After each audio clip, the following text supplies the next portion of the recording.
It all started on an ordinary Friday night, a day I will never forget. My husband David and I had planned a rare evening out.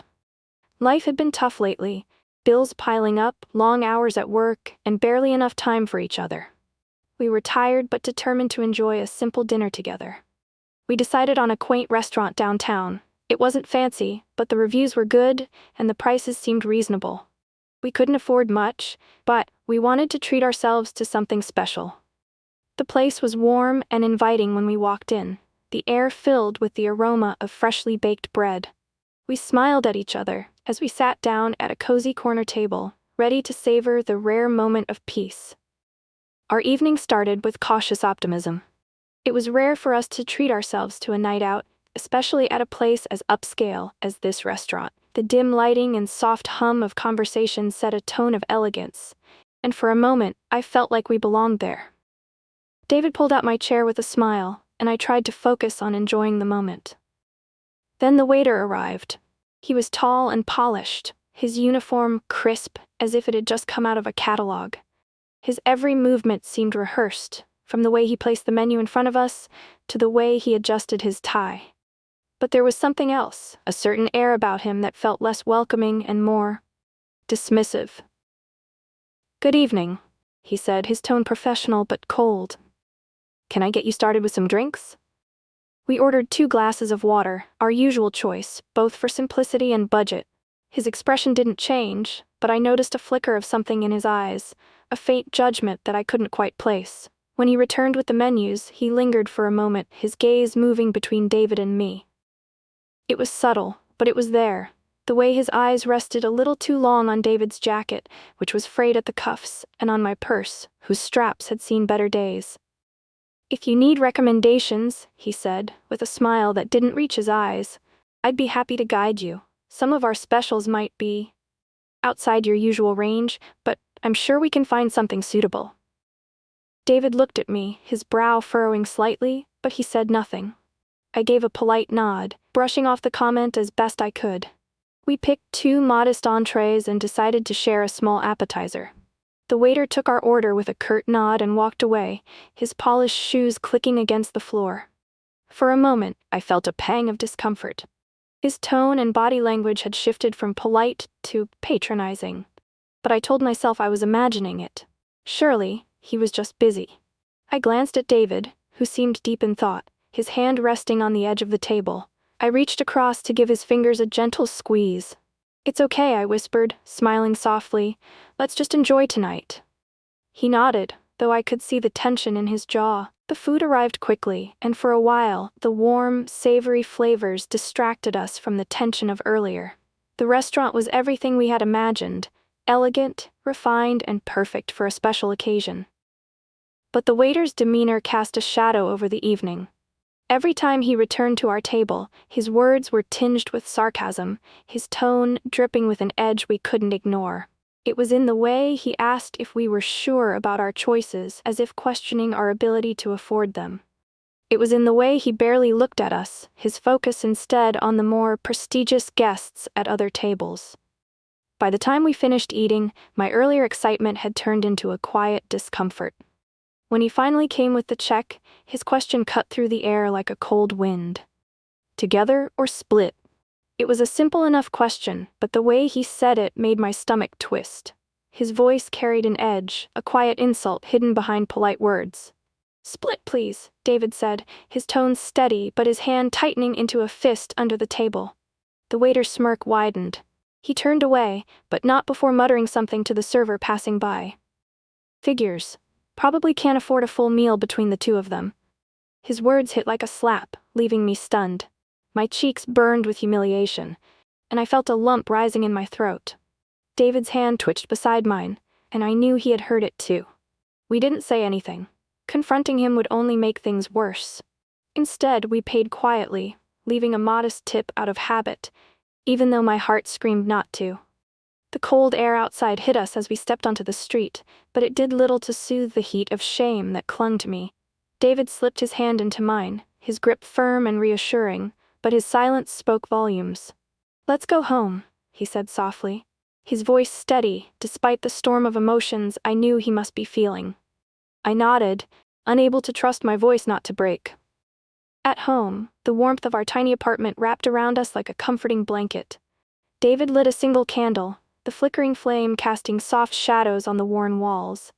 We sat together on the couch, his arm around my shoulders, as we processed the evening in silence. The waiter's words replayed in my mind, sharp and cutting. It wasn't just the insult, it was the way he had looked at us, as if we were less than, as if we didn't deserve to be there. I finally broke the silence. Why do people have to be so cruel? David's hand tightened on mine. Some people think they're better because they have more. But that doesn't make them right. He paused, taking a deep breath. We're not defined by what others think of us. His words were steady, but I could hear the hurt beneath them. We'll get past this, he said, turning to look at me, his eyes filled with determination. One day, we'll look back on tonight, and it'll be nothing more than a memory. We'll prove to ourselves and anyone else that we're worth more than their judgment. Tears slipped down my cheeks, but they weren't just tears of sadness. They were tears of gratitude for the man beside me, for his unwavering belief in us, and for the quiet strength he carried.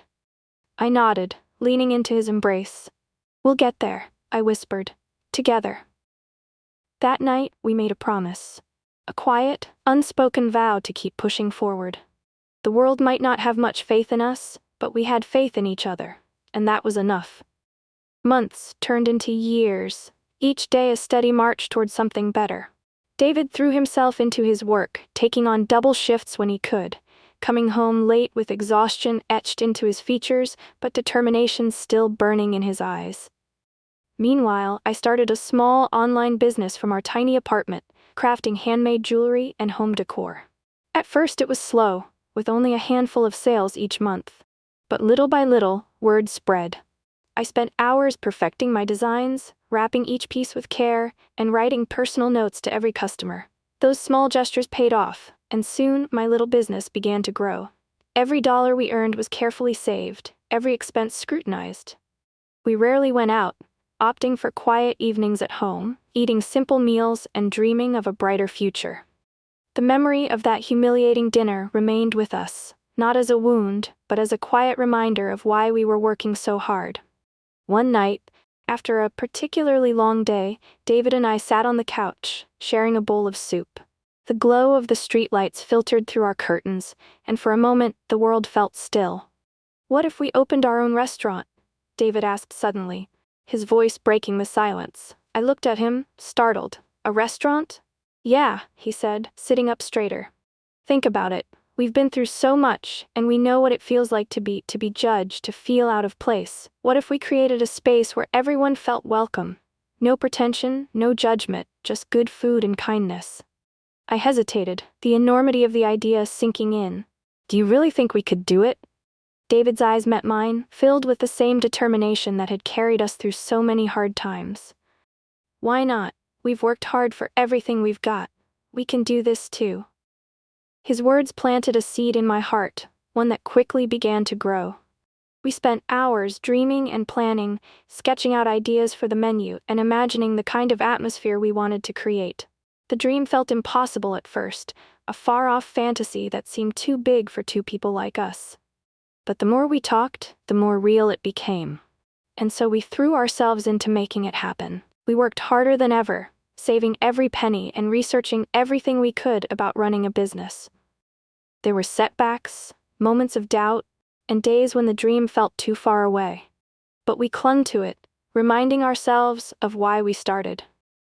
This isn't just for us, David said one night, as we sat surrounded by papers and spreadsheets. It's for everyone who's ever felt like they didn't belong. It's for the couple splitting the bill, the family counting their change, the person just looking for a kind smile. It's for them. His words became our mantra, fueling us through every obstacle. Slowly but surely, the pieces began to fall into place. It took years of saving, planning, and countless sleepless nights, but eventually, our dream became a reality. We found a cozy space, renovated it with love, and poured our hearts into creating a menu that was both affordable and delicious. When we opened the doors for the first time, we were terrified and thrilled. Customers trickled in, then flooded through the doors, and the little restaurant quickly gained a reputation for its warmth and kindness. David and I ran the place together, greeting every guest with genuine smiles, remembering how much it meant to feel seen and valued. One rainy afternoon, as the restaurant buzzed with life, a man walked in, shaking off his umbrella. My heart skipped a beat. It was the waiter from all those years ago. He looked different. His suit was rumpled, his confidence dimmed. He hesitated near the entrance, looking unsure of himself. "Table for one?" David asked, his voice steady but unreadable. The man nodded, not recognizing us yet. David seated him at a quiet table near the window, and I brought over the menu. "Welcome," I said with a smile, my heart racing. The moment the waiter looked up, his expression froze. Recognition dawned slowly, followed by shock. "You," he stammered, his voice barely audible. I nodded, keeping my voice calm. "It's been a long time." He looked down, his face pale. "I didn't know. I'm sorry for how I treated you back then." David joined me, his tone kind but firm. "Everyone has moments they're not proud of. What matters is how we choose to move forward." The man nodded, his eyes glistening. "You've built something incredible. I can see that. Thank you for not holding it against me." We smiled, offering him the same warmth we gave to every customer. As the man left that day, he paused at the door, turning back to look at us. His face held a mixture of gratitude and humility. "Thank you," he said simply, before stepping out into the rain. David and I stood together, watching him go. It felt like a chapter closing, not just for him, but for us. Our restaurant wasn't just about food. It was about creating a space where everyone felt valued, no matter where they came from or what they carried with them. And in that moment, I realized we had done more than achieve a dream. We had built something that truly mattered.